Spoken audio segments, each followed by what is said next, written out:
नमस्कार साथियों, स्वागत है आप सभी का आपके अपने प्लेटफॉर्म टीएफसी पर, जहाँ पे हम अपनी एसएससी जीडी की प्रैक्टिस क्लास कर रहे हैं। ठीक है, हमारे जो कि फरवरी में एग्जामिनेशन होने वाले हैं उन सब की प्रैक्टिस क्लासेस हैं। ठीक है, ये हमारी आज की प्रैक्टिस क्लास है, हिंदी की क्लास नंबर 3। ठीक है, 8 जनवरी आज, यानी कि आज हमारी जो प्रैक्टिस क्लास कौन सी है, 3rd प्रैक्टिस क्लास है। अब तक हम 2 अपनी प्रैक्टिस हिंदी की कर चुके हैं, जिनमें हमने जो महत्वपूर्ण क्वेश्चन थे उनको डिस्कस किया था। ठीक है, आप सब बच्चों ने अपने स्कोर को देखा ही होगा। ठीक है, चलिए आज फिर से स्टार्ट करते हैं हम अपना सबसे पहला क्वेश्चन हिंदी का।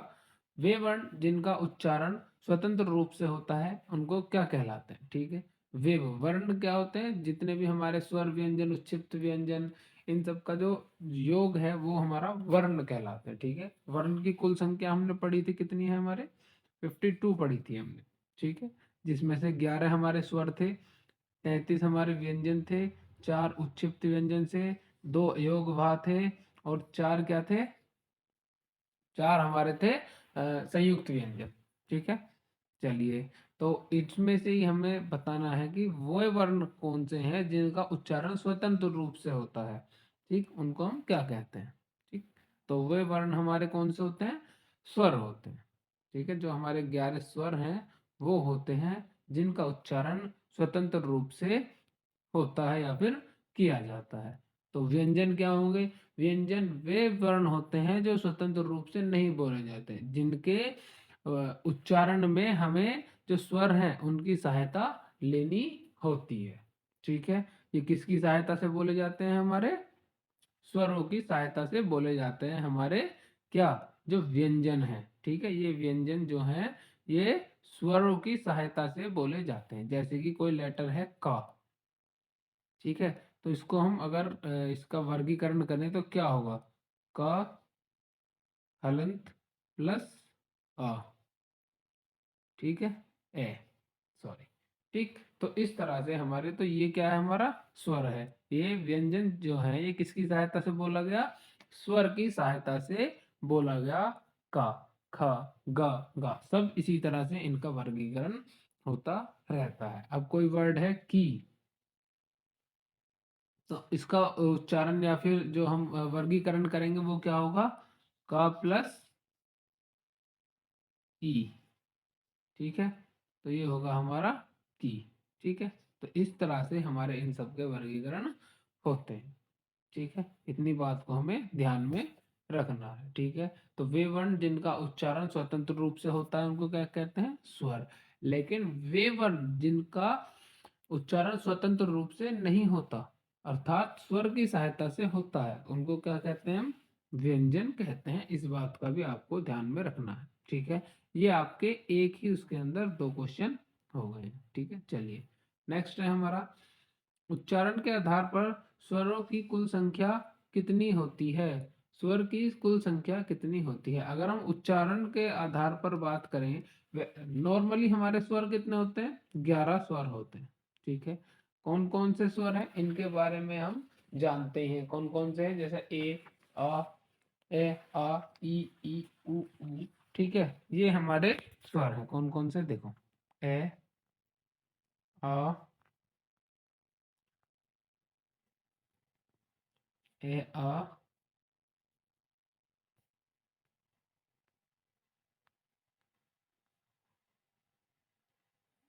ई, ई, उ, औ, री, हमारा ए, फिर ए, और उसके बाद औ और औ। ये हमारे क्या है, 11 स्वर है। लेकिन इसने पूछा है हमसे उच्चारण के आधार पर। ठीक है, नॉर्मली हमारे जो स्वर है, अगर आपसे पूछे स्वरों की कुल संख्या कितनी है, तब आप आंसर देंगे 11। ठीक है, वरना आप आंसर 11 नहीं देंगे, तब आपका आंसर होगा 10, क्योंकि हम जो ये री है, ये जो हमारा री है, इसको हम स्वरों में काउंट नहीं करते हैं, क्योंकि ये हमारा री का साउंड देता है, रे और ई व्यंजन की साउंड देता है, इसलिए हम इसको उच्चारण के आधार पर स्वर में काउंट नहीं करते। तब हमारे अगर उच्चारण के स्थान पर बोले तो हमारा ऑप्शन नंबर होगा सी, बिल्कुल सही होगा। ठीक है, उच्चारण के आधार पर अगर स्वर की संख्या कोई आपसे पूछे तो आपको केवल एक उत्तर देना है, कितना? 10। ठीक है, क्योंकि री को हम काउंट नहीं करते। क्यों नहीं करते, इसका भी रीजन हमने जान लिया, क्योंकि वो री की साउंड देता है, यानी कि व्यंजन की साउंड देता है। ठीक है, तो इसीलिए हम इसको उच्चारण के आधार पर स्वरों की कुल संख्या में नहीं गिनते हैं। ठीक है, अब आपको दो क्वेश्चन यहाँ पे भी क्लियर हुए होंगे। पहला कि स्वरों की कुल संख्या कितनी है? 11। ठीक है, दूसरा उच्चारण के आधार पर स्वर की कुल संख्या कितनी होती है?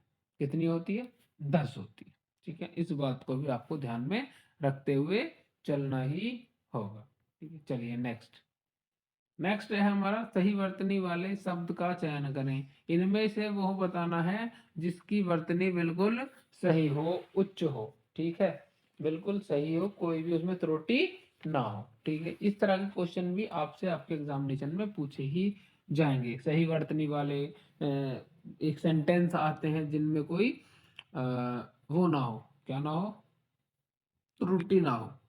ठीक है, तो उच्चारण का आपसे पूछा गया है कि उच्चारण का सही वर्तनी क्या होगी। ऑप्शन नंबर डी से देखेंगे, क्या उच्चारण की वर्तनी ये होगी? बिल्कुल गलत है ये तो। ठीक है, ऑप्शन नंबर सी भी हमारा बिल्कुल गलत है। ठीक है, छोटा ऊ हमारा यूज होता है उच्चारण की वर्तनी में। ठीक है, लेकिन अगर हम देखें ऑप्शन नंबर बी को, तो वो बिल्कुल सही है, और ऑप्शन नंबर ए भी हमारा गलत है। तो हमारा अगर उच्चारण का देखें या सही वर्तनी वाला शब्द चयन करें, तो उच्चारण, यानी कि ऑप्शन नंबर बी हमारा बिल्कुल सही हो जाएगा। ठीक है, ऑप्शन नंबर बी इसका बिल्कुल सही आंसर हो जाएगा। ठीक है, जैसा कि हम आपसे हर क्लास में कहते हैं, जब भी आप अपने क्वेश्चंस को करने बैठे या प्रैक्टिस क्लास को लेने बैठे, अपने साथ एक नोटबुक और पेंसिल या पेन लेके बैठे, जिससे आप अपने नोटबुक में साथ साथ टिक करते रहें। ठीक है, टिक का मतलब है कि क्वेश्चन नंबर 1 डाला, उसका क्या आंसर था? ठीक है, बी, और आपने क्या दिया था?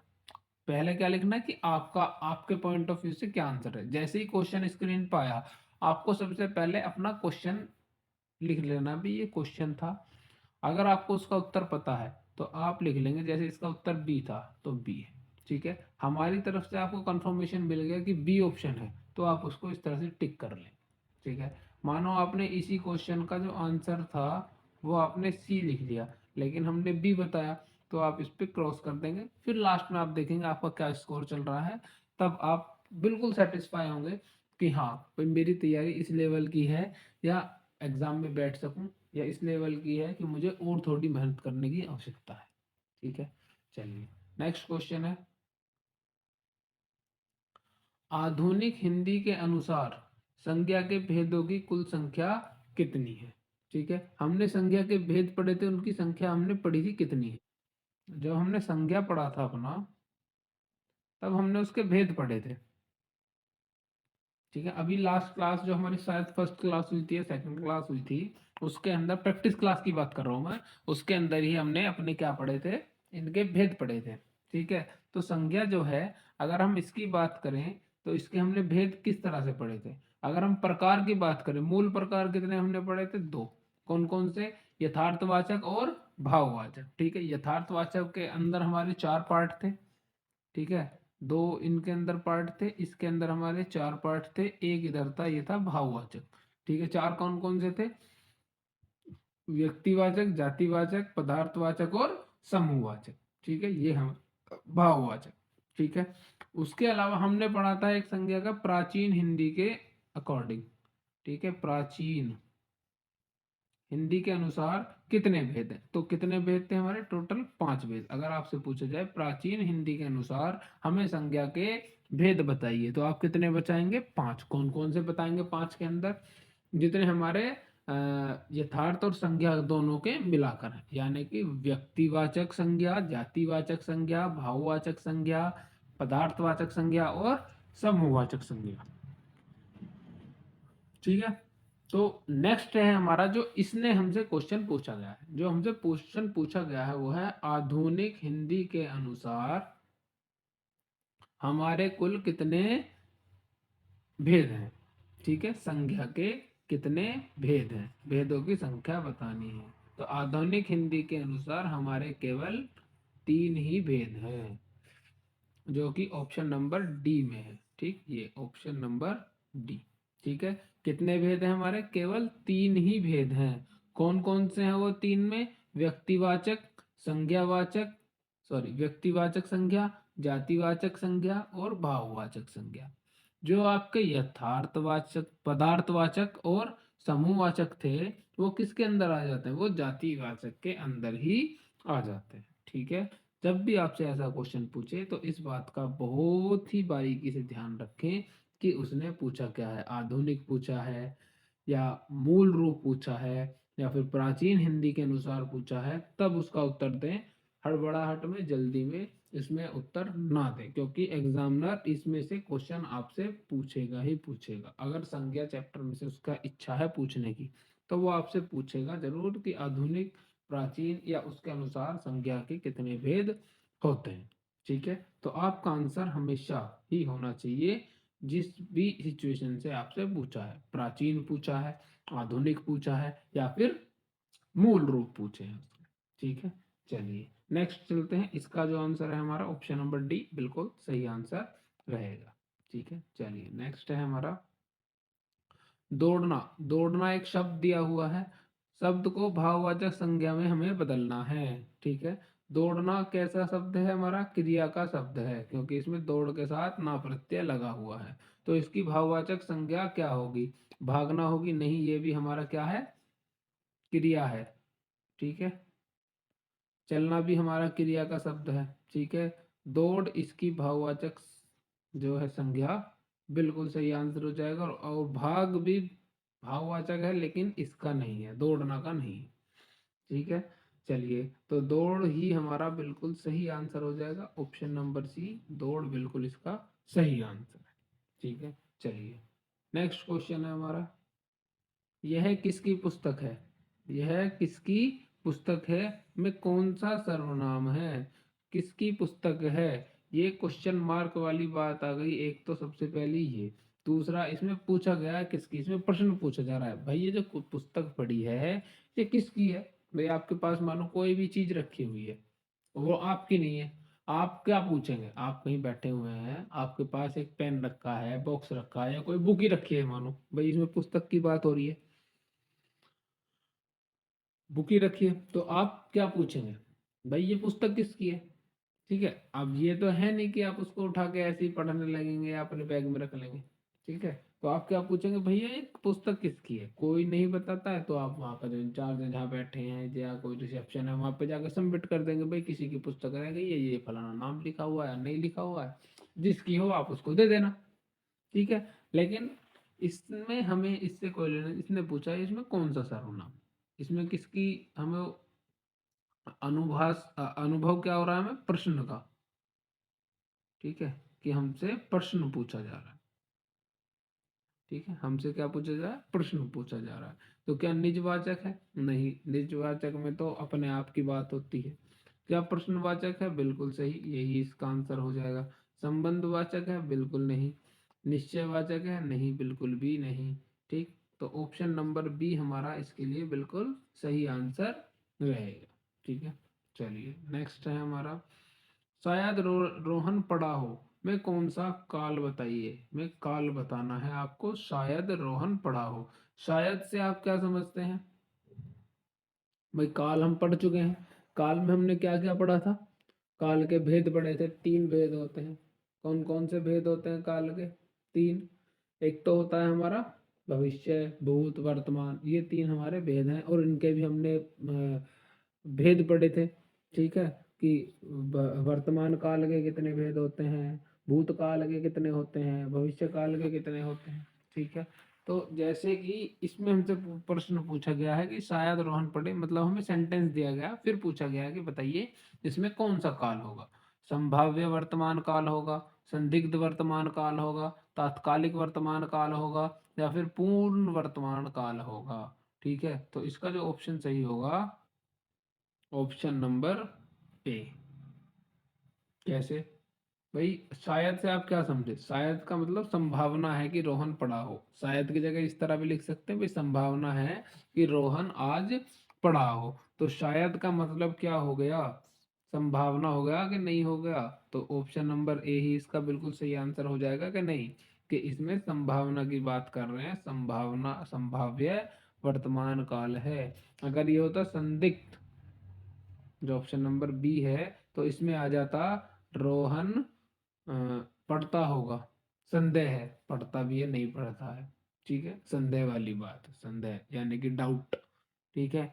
उसके बाद है तात्कालिक वर्तमान काल, या फिर इसको अपूर्ण वर्तमान काल के नाम से भी जाना जाता। ठीक है। इसमें अगर सेंटेंस हम बनाए तो इसमें बनेगा कि रोहन पढ़ रहा है। ठीक है, कि काम पूरा नहीं हुआ है अभी, वो अभी पढ़ रहा है। ठीक है। पूर्ण वर्तमान काल है यानी कि कार्य पूरा हो चुका है। ठीक है। पूर्ण वर्तमान यानी कि रोहन पढ़ चुका है। ठीक है, इस तरह के हम इसमें वाक्य इस्तेमाल करते हैं, लेकिन अभी के लिए जो हमारा सही आंसर है वो ऑप्शन नंबर ए है। ठीक है। सारी डिटेलिंग हम अभी नहीं पढ़ सकते हैं क्योंकि अब इतना समय आपके पास नहीं है। अब आप केवल अपनी प्रैक्टिस लगा सकते हैं, एक रिवीजन टाइप में इसको आप मान सकते हैं अपना, कि ये रिवाइज कर रहे हैं आप अपने पूरे के पूरे चैप्टर को। ठीक है, हम इस तरह से आपका रिवीजन लेके चल रहे हैं ताकि आपका पूरा का पूरा चैप्टर 2-4 क्वेश्चन से ही पूरा का पूरा चैप्टर रिवाइज हो जाए। पढ़ना मुमकिन नहीं है इन वीडियोस के साथ। ये जो हमारी क्लासेस हैं इनसे पढ़ना बिल्कुल मुमकिन नहीं है। आप सोचेंगे कि आप 2-4 दिन बचे हैं, पेपर देने जाना है, चलो यूट्यूब उठा के देख लेते हैं। नहीं, जिन बच्चों ने अपनी तैयारी कर रखी है केवल उनका रिवाइज हो जाएगा, माइंड में चीज़ें सेट हो जाएंगी कि हाँ ये चीज़ें बिल्कुल करेक्ट, हमने जो हमारे माइंड में भी चल रही हैं वो बिल्कुल करेक्ट चल रही हैं, कोई भी इनमें डाउट वाली बात नहीं है। ठीक है। चलिए, ठाकुर शब्द का स्त्रीलिंग क्या होगा? ठीक है, स्त्रीलिंग बनाने का हमने तरीका बताया था, स्त्रीलिंग पहचानने का। अच्छा अच्छी लगाकर, अपना अपनी लगाकर। ठीक है। और क्या था वो? अच्छा अच्छी, मेरा मेरी, ये सब लगाकर हम लगाते हैं ठाकुर का स्त्रीलिंग क्या है। लेकिन इसमें सारे ऑप्शन सेम है। अब इसमें बताना है हमें, एक तरह से ये मानिए कि ये सही वर्तनी वाला क्वेश्चन आपसे पूछेंगे। इस तरह से सही वर्तनी वाला क्वेश्चन छाटिए, इसमें एक ही क्वेश्चन में दो क्वेश्चन आपसे पूछेंगे। ठीक है, ये एक एग्जाम के अंदर पूछा गया क्वेश्चन है। ठीक है। तो ठाकुर सही लिखा हुआ है, लेकिन ठकुराइन किस तरह से लिखा जाएगा आपसे ये पूछा गया है। भाई ठाकुर का ठकुराइन हो गया स्त्रीलिंग, लेकिन किस तरह से लिखा जाएगा उसका आपके लिए मैटर करता है, क्योंकि सारे ऑप्शन ठकुराइन ही लिखे हुए हैं। अब गलत कौन सा है और सही कौन सा है वो आपको पहचानना है।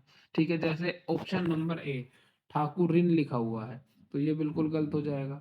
ऑप्शन नंबर बी ठकुराइन लिखा हुआ है तो यही ऑप्शन हमारा ऑप्शन नंबर बी बिल्कुल सही होगा। लेकिन अगर ऑप्शन नंबर सी देखेंगे हम तो उसमें क्या है?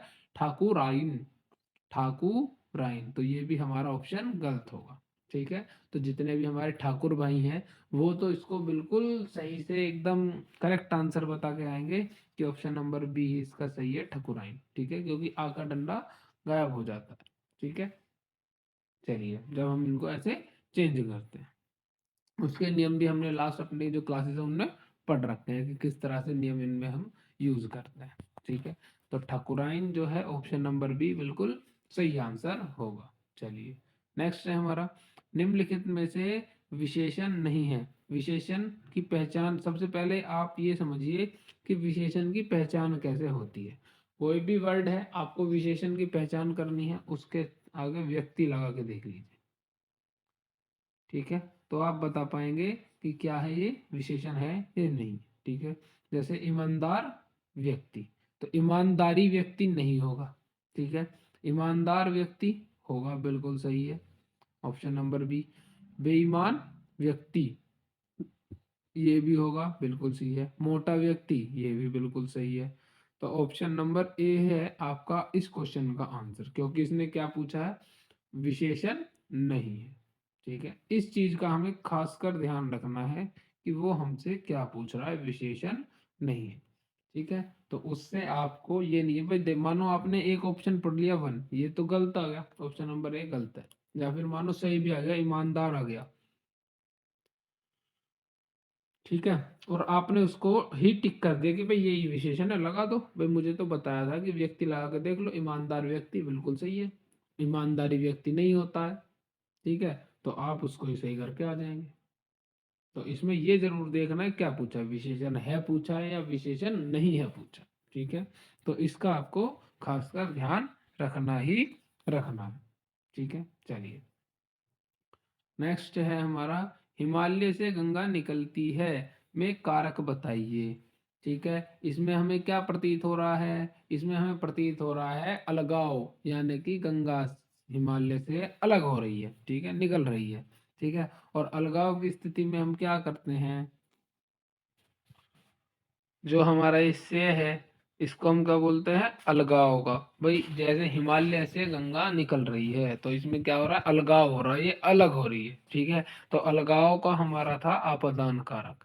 ठीक है, यही इसका बिल्कुल सही ऑप्शन हो जाएगा, ऑप्शन नंबर ए बिल्कुल सही रहेगा। ठीक है, आपादान कारक, कर्ता को कर्म से, ठीक है, संप्रदान के लिए, ठीक, ये हमारे अलग बात है। ठीक है, ये सब आपको रटे होने चाहिए, बिल्कुल आपके फिंगर टिप्स पे होने चाहिए। ठीक है, इसके बारे में हम अपनी फर्स्ट क्लास हुई थी उसके अंदर डिस्कस कर चुके हैं।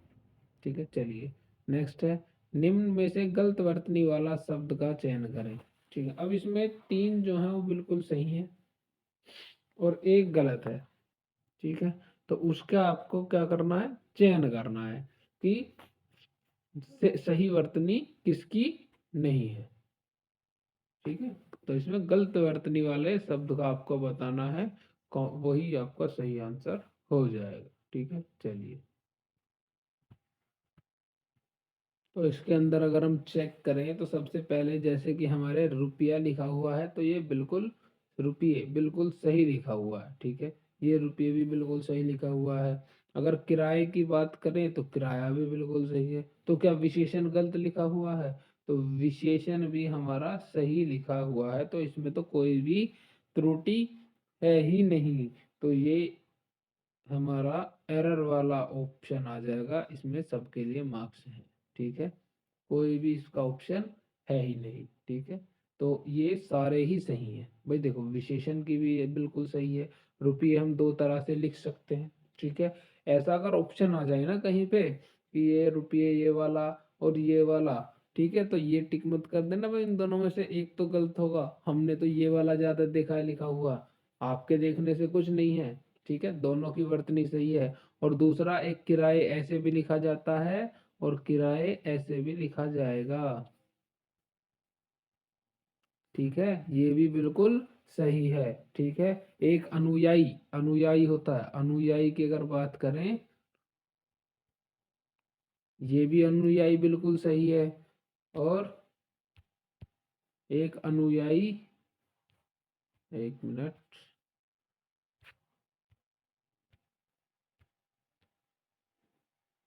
अनुयायी ये भी सही है। ठीक है, ये दोनों ही अनुयायी बिल्कुल सही है। ठीक है, कोई से को भी कभी मिस्टेक ना कर देना, ऐसे बहुत से शब्द हैं, ठीक है, जिनके बारे में हमने डिस्कस किया हुआ है। ठीक है, जैसे कि एक शब्द आता है नए, जिन बच्चों ने पढ़ रखा होगा पहले से वो जानते होंगे, ये नए हैं, ये भी नए हैं और ये भी नए ही है। ठीक है, तो आपने ऐसा पढ़ रखा होगा। ठीक है, ठीक है, चलिए ये हमारे बिल्कुल सही वाले हैं। ठीक है, चलिए नेक्स्ट हमारा क्वेश्चन है, लड़ाकू शब्द में प्रत्यय बताइए। लड़ाकू शब्द में प्रत्यय, प्रत्यय यानी कि क्या होता है, जो लास्ट में लगते हैं, मूल शब्द जो मूल शब्द के अंतिम में लगकर उनका अर्थ में परिवर्तन लाते हैं उनको हम प्रत्यय बोलते हैं। ठीक है, तो इसमें आंख बनेगा, आकू बनेगा, अक बनेगा या फिर कु बनेगा। ठीक है, तो इसके अंदर जो हमारा ऑप्शन होना चाहिए वो होना चाहिए लड़ाकू, ऑप्शन नंबर बी बिल्कुल सही होना चाहिए। ठीक है, लड़ एक शब्द है, ठीक है, उसमें आकू अगर हम मिला दें तो ये हमारा लड़ाकू हो जाएगा, ऑप्शन नंबर बी बिल्कुल हमारा सही है। ठीक है, चलिए नेक्स्ट, हिंदी भाषा में कितने वाच्य होते हैं। या वाच्य के कितने प्रकार होते हैं? 3, 10, 4 या 6। अब ये वाच्य क्या है? सबसे पहली बात, वाच्य है वाक्य को बोलने का सही तरीका हमारा वाच्य कहलाता है। और अगर हम बात करें हिंदी भाषा की, हिंदी भाषा में 3 वाच्य होते हैं। ठीक है, कितने होते हैं हमारे? 3 वाच्य होते हैं। कौन कौन से? एक तो कृतवाच्य,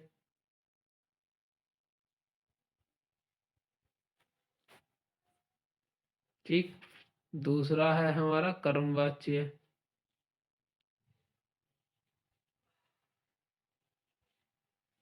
ठीक। और एक है हमारा भाववाच्य।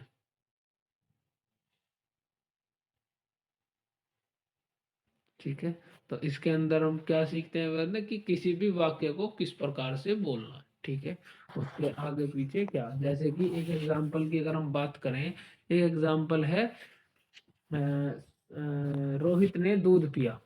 ठीक है, तो सबसे पहले इसमें क्या आएगा? रोहित, ठीक। फिर क्या आएगा? ने, यानी कि कारक। सबसे पहले रोहित क्या है हमारा? कर्ता है, ठीक। उसने, उसमें क्या लगी फिर? कारक विभक्ति ने। दूध पिया यानी कि दूध कर क्या है? कर्म। और पिया यानी कि पीना क्रिया है। ठीक है, तो इस तरह से हमारे सेंटेंसेस जो हैं वो लगे होते हैं। ठीक है, तो अगर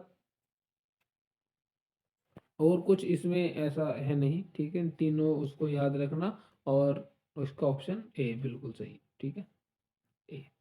चलिए नेक्स्ट चलते हैं। नेक्स्ट है, हरीश पानी पीता है मैं अशुद्ध बताइए। ठीक है, हरीश पानी पीता है मैं अशुद्धि बताइए क्या है? ठीक है, तो हरीश बिल्कुल सही है, पौनी गलत है, पीता है ठीक है। ठीक है, तो इसमें पौनी यानी कि ऑप्शन नंबर ए। एक बात और, इसमें एक पानी भी लिखा हुआ है जो कि सही है, तो इसको टिक मत कर देना क्योंकि उसने अशुद्धि पूछी है। अशुद्धि क्या है? उसने ये नहीं पूछा कि रेखांकित शब्द का निम्नलिखित में, निम्नलिखित एग्जाम्पल में या उदाहरण में रेखांकित शब्द की शुद्धि कीजिए। उसने कहा कि अशुद्धि बताइए। बहुत से बच्चे क्या करेंगे, जैसे उसने कहा अशुद्धि, वो ऑप्शन पढ़ेंगे पौनी, पीता, पानी, जल, तो वो कहेंगे भाई पानी बिल्कुल सही आंसर है इसका। क्यों? क्योंकि ये शुद्ध रूप है। लेकिन उसने कहा है केवल अशुद्धि बता दो, बाकी मैं अपने आप कर लूंगा। ठीक है, तो आपको केवल अशुद्धि बतानी है, उससे ज्यादा कुछ नहीं। लेकिन अगर आपसे क्वेश्चन पूछा कि सेंटेंस दिया हरीश पानी पौनी पीता है, और उसमें उसने क्या किया, ये जो आपका पौनी है इसको इस तरह से अंडरलाइन कर दिया और आगे लिखा कि रेखांकित शब्द का शुद्ध रूप बताइए क्या होगा, तो अब जब आपका एग्जाम्पल क्या होगा? पानी होगा। ठीक है, लेकिन अभी आपका एग्जाम्पल क्या है? ऑप्शन नंबर ए, सॉरी, ऑप्शन जो है ऑप्शन नंबर ए रहेगा, उसका ही सही आंसर है। ठीक है, इतनी बात का आपको ध्यान रखना है, कंफ्यूज नहीं होना है, मेन पॉइंट है। आते हुए भी अगर आप गलत करते हैं तो वो बिल्कुल नेगेटिव पॉइंट है। ठीक है, फिर वो आपकी ही गलती है, क्योंकि क्वेश्चन को अगर आप ध्यान से करेंगे, ध्यान से पढ़ेंगे, तो ही आप अच्छा स्कोर कर पाएंगे अपने एग्जाम के अंदर, वरना आपको तकलीफ का सामना करना ही पड़ेगा। ठीक है, निम्नलिखित में से संकर शब्द कौन सा है? अब इसमें लिखे हुए हैं संकर शब्द, हमने पढ़े थे, एक अलग भाषा का होगा उसमें। भाई जैसे कि हमने पढ़ा है ये ऑपरेशन कक्ष। ठीक है, ये हमारा क्या है? संकर शब्द है। क्यों? जो ऑपरेशन है ये अंग्रेजी का है, और ये कक्ष किसका है? हिंदी भाषा का शब्द है। ठीक है, तो रसीद घर, बचत बैंक, गाड़ी, तो ऑप्शन नंबर बी बिल्कुल सही है, रसीद घर। ये हमारा संकर शब्द नहीं, एक मिनट एक मिनट, कौन सा है पूछा है इसने। ठीक है, तो ऑपरेशन कक्ष, बचत बैंक, इसके ऑप्शन थोड़े मिस टाइप हो गए हैं, कुछ गलत ऑप्शन है इसके। ठीक है, इसमें अगर होना चाहिए तो कौन सा नहीं है, फिर ये भी गलत है। रसीद घर ये भी गलत होगा, ये भी संकर शब्द नहीं है। ये दोनों हमारे संकर शब्द हैं। ठीक है, तो इसमें ये दोनों संकर शब्द हैं हमारे, option number A and B. ठीक है, जो दो अलग अलग भाषाओं के शब्द होने चाहिए, संकर शब्द का बेसिक जो मतलब है वो यह है। ठीक है, दो अलग अलग भाषाओं के शब्द हैं, ठीक है। जैसे ऑपरेशन कक्ष है, दो अलग अलग भाषाओं के शब्द हैं, ये अलग भाषा का है, ये अलग भाषा का है। अब ये रशीद घर दोनों हिंदी के हो गए। बचत बैंक ये दोनों अलग अलग, बचत अलग उसका है और बैंक हमारा अंग्रेजी का है। गाड़ी तो सिंपल शब्द है, ठीक है, तो ये तो होगा ही नहीं संकर शब्द के अंदर। तो इसका जो हमारा ऑप्शन होगा वो होगा ऑप्शन ए एंड बी, दोनों ही संकर शब्द हैं, ठीक है। नहीं नहीं लगाना भी यहाँ पे, ठीक है। चलिए नेक्स्ट है हमारा, बतरस लालच लाल की मुरली धरी लुकाए, सोहे करे वो हनी हंसे, देन कहूँ नट जाए।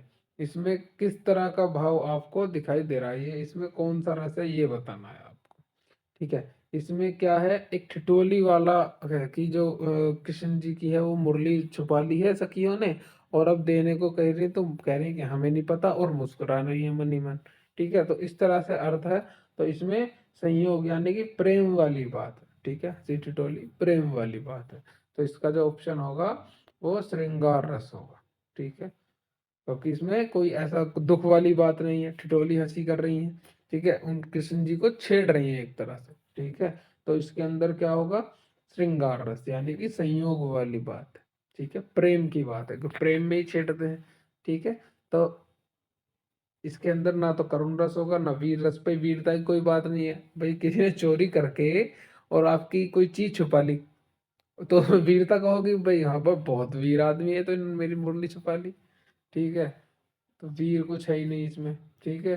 करुण रस दुख की बात भी नहीं है भाई, अगर आपसे सामने वाला मजाक कर रहा है, कोई महिला है या पुरुष है कोई भी है आपसे मजाक कर रहा है, तो उसमें दुख प्रकट करोगे, उसे ये कहोगे हमें खेद है कि आपने हमारी मुरली चुरा ली, या आपको कोई सहारा देने आएगा कि भाई हमें खेद है कि इस व्यक्ति ने आपकी मुरली चुरा ली, अभी दे नहीं रहा और आपको पता भी रहा है कि मेरे पास है, ठीक है। आपको एक संदेशा भी दे रहा है कि मुस्कुरा रही है वो धीरे धीरे, भाई उनकी मुरली छुपा के रख ली, ठीक है। फिर वो उससे हंस रही है, कह रही है कि आज मुरली नहीं बजा रहे हो, ठीक है। तो वो मांग रहे हैं कि हमारी मुरली दे दो, वो मना कर रहे हैं कि हम पे तो है ही नहीं। तो ये हंसी ठिठोली वाली बात है, तो ये श्रृंगार रस यानी कि संयोग का रस है, ठीक है।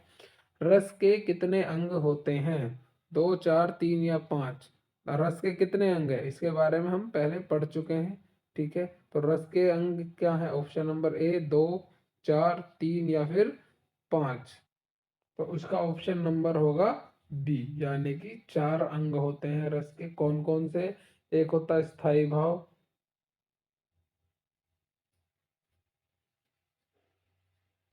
जो होते हैं हमारे नौ, ठीक है। फिर होता है एक अनुभाव,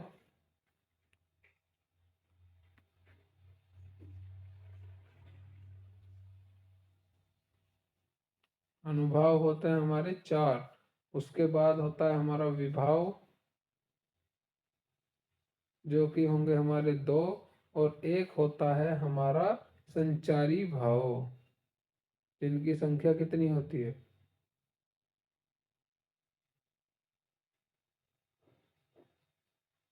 जिनकी संख्या होती है हमारी 33 यानी कि 33, ठीक है। ये हैं हमारे सारी बातें, ये चार अंग होते हैं हमारे किसके, रस के, ठीक है। इनकी संख्या भी हमने लिख ली है, इनको भी आपको थोड़ा सा ध्यान में रखना है। स्थाई भाव 9, अनुभाव 4, विभाव 2 और संचारी भाव 33, ठीक है। चलिए नेक्स्ट आ जाती है हमारी, गोदान के लेखक कौन है। गोदान पुस्तक के लेखक हमारे कौन है, इसके बारे में आपको बताना है। कौन है, मुंशी प्रेमचंद है, आचार्य रामचंद्र शुक्ल हैं, जयशंकर प्रसाद हैं, या भारतेंदु हरिश्चंद्र हैं। तो ऑप्शन नंबर ए बिल्कुल सही है, मुंशी प्रेमचंद जी के द्वारा लिखी गई है गोदान, ठीक है। गोदान के लेखक हैं मुंशी प्रेमचंद जी, ठीक है। चलिए अब आ गया है हमारा लास्ट, यानी कि अंतिम, जिसमें आपको कमेंट में आंसर अपना बताना है, ठीक है। मृत्यु के दो पर्यायवाची आपको कमेंट में लिखना है, ठीक है। आज इसके अलावा आपका कोई भी कमेंट का आंसर नहीं, ठीक है, या कोई भी आंसर उत्तर आपको कमेंट में नहीं बता, सारे हमने क्लास के अंदर ही डिस्कस किए, ठीक है।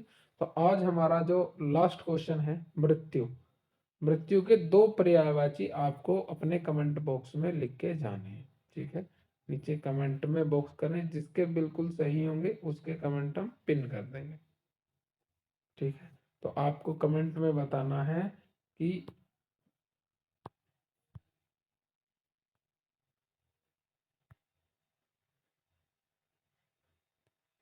जी, तो कमेंट में आपका बताना है कि मृत्यु के पर्यायवाची शब्द क्या होंगे।